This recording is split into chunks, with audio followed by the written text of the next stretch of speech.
जी, मेरा नाम रोशन कुमार हुआ। मैं सोनपुर बिहार से आए हुए हैं। ये उड़ीसा में आए हुए हैं। लगभग हमें आए हुए 3 दिन हो गए। हमने 18 तारीख को ट्रेन पकड़ा और 20 तारीख को यहाँ पे आए। मेरे साथ साइबर फ्रॉड हुआ है। क्यों आए उड़ीसा में? यहाँ पे सर, यहाँ पे साइबर क्राइम से एक केस हुआ था मेरे ऊपर। मेरा एक शॉप है मेरे गांव में, एक छोटा सा शॉप है जो हमने अकाउंट का QR कोड लगा रखा है। उस QR कोड पे अननोन व्यक्ति आया, सामान लिया और सामान लेकर के मेरे QR कोड पे पेमेंट किया। पता चला मेरा अकाउंट ब्लॉक हो गया। हमने गया ब्रांच में, लोकल ब्रांच में गया, लोकल ब्रांच से संपर्क किया तो लोकल ब्रांच में बोला गया कि नहीं, आपका उड़ीसा से साइबर फ्रॉड हुआ है, उसके कारण आपके अकाउंट पे क्लेम हुआ है, आपका अकाउंट बंद कर दिया गया। हम बोले सर क्यों, ऐसा क्यों हुआ? तो आपको जाना होगा साइबर थाना में। तो हमने अपने नियरेस्ट साइबर थाना में गए। वहाँ पे छपरा मेरा साइबर थाना पड़ता है मेरे ज़िला का।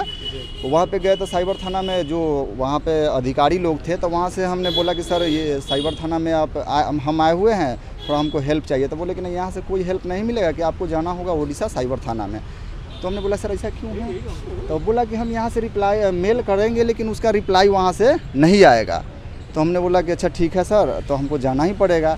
तो हमने उड़ीसा आया। उड़ीसा आने के बाद जो व्यक्ति हम पे क्लेम किए हुए था, उस व्यक्ति से संपर्क करने का कोशिश किया लेकिन संपर्क नहीं हो पाया। तो हम भरतपुर थाना में गए। भरतपुर PS में जाने के बाद वहाँ पे एक SI साहब थे, तो वह कांटेक्ट किया ऑफिशियल नंबर से फ़ोन लगा करके। तो वो बोले कि ठीक है, हम आपसे कांटेक्ट कर रहे हैं। तो हमने जा करके डेरा लिया। 1 दिन वेट किया, 2 दिन वेट किया, फिर भी हमसे संपर्क नहीं हुआ। तो हम सर यहाँ भुवनेश्वर रेलवे स्टेशन के पास में डेरा लिया होटल में, और वहीं पे वेट किया लेकिन हमसे संपर्क नहीं हुआ। तो हम भुवनेश्वर साइबर क्राइम जो PS है वहाँ पे हमने आया। तो वहाँ पे ऑफिस में गए तो हमें केस नंबर निकाल के दिए कि देखिए यही आपका केस हुआ है। हम बोले कि सर जब केस हुआ, आपने केस हम पे किया, तो आप इंक्वायरी क्यों नहीं किया? तो वो बोले कि देखो ऐसा है कि हम रिप्लाई दिए लेकिन उधर से कोई जवाब नहीं। हम बोले कि सर देखिए मेरे पास बैंक का भी मेल है, हमने बैंक से करवाया आपके पास मेल, लेकिन आपके यहाँ से कोई उसका रिप्लाई नहीं आया। तो वो लोग बोले कि चलो अच्छा ठीक है, मेरे यहाँ पेपर सबमिट करो और ये हम आपका काम क्लियर कर देते हैं। तो मेरे कहने का मतलब है ये सर, मान के चलिए सर, साइबर जो थाना बनाए हुए हैं, तो ये लोग क्यों बनाए हुए हैं साइबर थाना? पब्लिक को सुविधा के लिए ना बनाए हुए हैं, न कि पब्लिक को दौड़ाने के लिए बनाए हुए हैं। जब पब्लिक दौड़ेगी ही तो साइबर थाना का कोई महत्व नहीं है। तो यहाँ पे हमने बोला, सर को बोला, सर बोले कि ठीक है हम ये आपका काम कर देते हैं।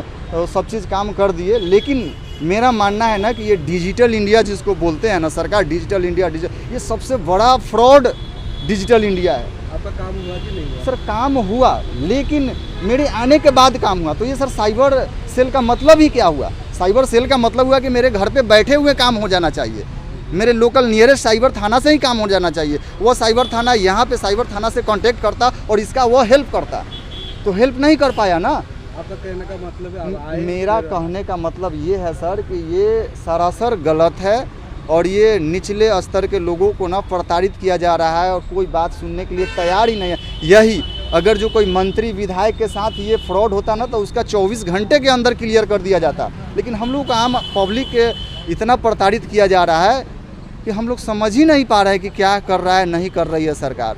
हम दोनों, उड़ीसा को भी, सरकार को हम चैलेंज कर रहे हैं कि ये बहुत बड़ा आप लोगों का ये गलत पॉलिसी है, और बिहार सरकार को भी हम कहना चाहते हैं कि आप लोगों का भी ये बहुत बड़ा गलत पॉलिसी है। और केंद्र सरकार को सबसे ज़्यादा, ये केंद्र सरकार का दायित्व तो बनता है ना कि सब पे नकेल कसे, लेकिन ये सब दिखावे के लिए है, ऐसा कुछ नहीं है। सर आप भरतपुर थाना जब गए जी, वहाँ पे आपको क्या सुविधा मिली? वहाँ हमको कोई सुविधा नहीं, बस खाली हमको कांटेक्ट करवा दिया गया। बोला कि नहीं, ये VSSR नगर आपको जाना होगा, साइबर पुलिस में जाना होगा, कि यहाँ से हम आपको कोई वहाँ पे वहाँ से हेल्प मिला कि नहीं? नहीं, हेल्प यही मिला सर ना कि वो कांटेक्ट करवाएं, उसके अलावा कुछ नहीं किया गया हमको हेल्प। तो अभी आप क्या चाहते हैं? हम यही चाहते हैं ना सर कि ये सिस्टम को थोड़ा सा दुरुस्त किया जाए, ना कि अगर हम परेशान हैं तो ये अगला व्यक्ति भी ना परेशान हो, कोई दूसरे राज्य से चल के उड़ीसा ना आए, उड़ीसा से चल के बिहार ना जाए। इसलिए सर हम सरकार को ये बताना चाहते हैं।